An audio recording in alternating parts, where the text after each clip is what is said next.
Hello అండి, అందరికీ నమస్కారం. Welcome back to my YouTube channel Sai Jyothi info.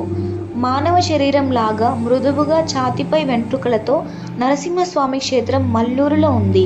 ఈ స్వామిని దర్శించుకోవడం వల్ల రోగాల నుంచి ఉపశమనం లభిస్తుంది. భారతదేశం ఎన్నో ఆలయాలకు, ఎన్నో అద్భుతాలకు ప్రసిద్ధిగాంచిన దేశం. అటువంటి మన దేశంలో అంతుబట్టని గొప్ప రహస్యాలు ఉన్న ఆలయాలు ఎన్నో ఉన్నాయి. అందులో ఒకటి మన తెలంగాణ రాష్ట్రంలో ఉన్న ఆలయం మల్లూరు లక్ష్మీ నరసింహస్వామి దేవాలయం. హేమాచల శ్రీ లక్ష్మీ నరసింహస్వామి ఆలయం అని కూడా పిలుస్తారు. ఇది తెలంగాణలోని వరంగల్ జిల్లా మంగపేట మండలం మల్లూరులో ఉన్న పవిత్రమైన ప్రశాంతమైన ప్రదేశంలో ఉంది. ఈ ఆలయానికి ఎన్నో విశేషాలున్నాయి. అంతు చిక్కని రహస్యాలు కూడా ఈ ఆలయంలో బోలెడున్నాయి. ఈ పురాతన ఆలయం సముద్ర మట్టానికి 1500 అడుగుల ఎత్తులో దట్టమైన అడవులతో చుట్టుముట్టబడిన పుట్టకొండ అనే కొండపై గంభీరంగా ఉంది. ఈ ఆలయాన్ని దర్శించుకోవడానికి చేసే ప్రయాణం ఒక మంచి అనుభవాన్నే ఇస్తుంది. దాదాపు 120 నుంచి 150 మెట్ల వరకు ఎక్కాల్సి ఉంటుంది. భక్తులు దారిలో శిఖాంజనేయ హనుమాన్ ఆలయాన్ని ఎదుర్కొంటారు. ఈ ఆలయం ఈ ప్రాంతానికి రక్షకుడిగా నమ్ముతారు. నవనరసింహ క్షేత్రాలుగా చెప్పబడే వాటిలో ప్రసిద్ధి పొందినది మల్లూరు హేమాచల లక్ష్మీ నరసింహస్వామి క్షేత్రం.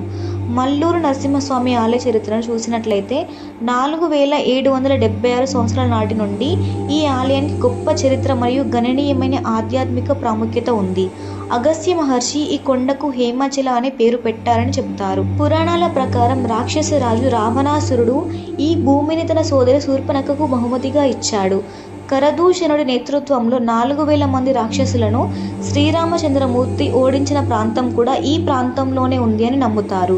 ఈ ఆలయం 6వ శతాబ్దానికి పూర్వం దేవతలే నరసింహస్వామిని ప్రతిష్ఠించినట్టుగా చెబుతారు. అయితే 6వ శతాబ్దం తర్వాత దిలీప కులకర్ణి అనే మహారాజు ఈ ప్రాంతాన్ని పరిపాలిస్తున్న సమయంలో ఇక్కడ తవ్వకాలు జరిపారు. ఆ సమయంలో స్వామివారు దిలీప మహారాజు కలలో కనిపించి తవ్వకాలు జరుపుతున్న సమయంలో ఒకరి గుణపం తగిలి తన నాభి వద్ద గాయమైందని చెబుతారు. భూమి లోపల ఉన్న తన విగ్రహాన్ని తీసి భక్తుల దర్శనార్థం ఏర్పాటు చేయాలని సూచించడంతో దిలీప మహారాజు స్వామివారి విగ్రహాన్ని బయటకు తీయించి ఆలయాన్ని నిర్మింపజేశారు. అప్పటి నుంచి మహిమాన్వితమైన స్వామివారు అందరితో పూజలు అందుకుంటూ వెలుగొందుతున్నారు. మల్లూరుకు 8 కిలోమీటర్ల దూరంలో కొండపై హేమాచల లక్ష్మీ నరసింహస్వామి కొలువుదీరి ఉన్నారు. ఇక్కడ నరసింహస్వామి విగ్రహం మానవ శరీరంలాగా మెత్తగా ఉంటుంది. అంతేకాదు నరసింహస్వామి విగ్రహానికి ఛాతీపై వెంట్రుకలు కూడా ఉంటాయి. మన చూపుడు వేలతో విగ్రహం ఛాతీని తాకితే శరీరంలో లాగా సున్నితంగా లోపలికి వెళ్తుంది. మళ్ళీ కాసేపటికి ఆ ప్రదేశంలో యథావిధిగా అయిపోతుంది. అంతేకాదు ఉదర భాగంలో కూడా మానవ శరీరం లాగా మెత్తగా ఉంటుంది. మనుషులకు వచ్చినట్టే ఆయనకు చెమటలు కూడా వస్తాయి. మనం విగ్రహం దగ్గరికి వెళ్ళి పరిశీలించినట్లయితే స్వామివారు శ్వాస పీలుస్తూ వదులుతున్న విధానాన్ని కూడా మనం గమనించవచ్చు. ఈ స్వామివారి విగ్రహం 9.2 అడుగుల పొడవు ఉంటుంది. నరసింహస్వామి బొడ్డు వద్ద గాయం కావడం వల్ల అందులో నుండి ఒక ద్రవం ఎప్పుడూ ప్రవహిస్తూనే ఉంటుంది. అయితే పూజారులు ఆ ద్రవాన్ని కట్టడి చేయడానికి అక్కడ చందనం పెడతారు. ఈ పవిత్ర చందన ద్రవాన్ని ప్రతి శని ఆది సోమవారాల్లో భక్తులకు ప్రసాదంగా ఇస్తారు. ఈ పవిత్ర జలం పాపాలను శుద్ధి చేసి మరియు వ్యాధులను నయం చేసే శక్తి కలిగి ఉందని భక్తులు నమ్ముతారు. హేమాచలంలో మాత్రమే కనిపించే ఈ ప్రత్యేక లక్షణం అన్ని ప్రాంతాల నుండి వచ్చే భక్తులను ఆకర్షిస్తుంది. ఇక స్వామివారి పాదాల చెంత నుండి నిత్యం ఒక జలధార ప్రవహిస్తూ ఉంటుంది. దానిని చింతామణి జలధారగా పిలుస్తారు. ఈ చింతామణి జలపాతం దేవత యొక్క దైవిక శక్తులతో సందర్శకులను ఆకర్షిస్తుంది. ఈ ఆధ్యాత్మిక ప్రవాహం నిరంతరం లక్ష్మీ నరసింహస్వామి పాదాల నుండి ప్రవహిస్తుంటుంది. మరియు ఈ నీటి యొక్క మూలం ఇప్పటికీ ఒక రహస్యంగానే ఉంది. ఈ నీరు ఎలా వస్తుంది, ఎక్కడ నుండి వస్తుంది అని ఎవరికీ తెలియదు. ఈ నీరు వైద్యం చేసే లక్షణాలు కలిగి ఉందని స్థానికులు మరియు భక్తులు నమ్ముతారు.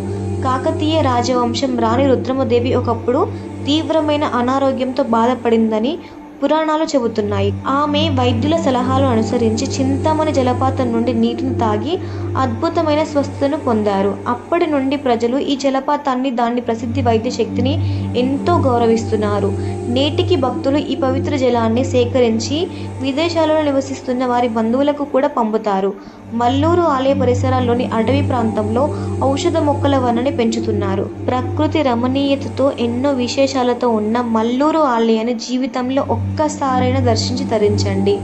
మల్లూరు లక్ష్మీ నరసింహస్వామి ఆలయాన్ని దర్శించడానికి అనువైన సమయం అక్టోబర్ మరియు జూన్ మధ్య. ఈ సమయంలో వాతావరణం ఆహ్లాదకరంగా ఉంటుంది మరియు వార్షిక ఉత్సవం జరుగుతుంది. అక్కడ బ్రహ్మోత్సవాలు వీక్షించడానికి భక్తులు తరలివచ్చే వైశాఖ మాసం అంటే ఏప్రిల్ మే సమయంలో ఆలయం చాలా ఉత్సాహంగా ఉంటుంది. ఈ ఇన్ఫర్మేషన్ మీకు నచ్చినట్లయితే please channel like and subscribe చేసుకోండి. Thank you so much.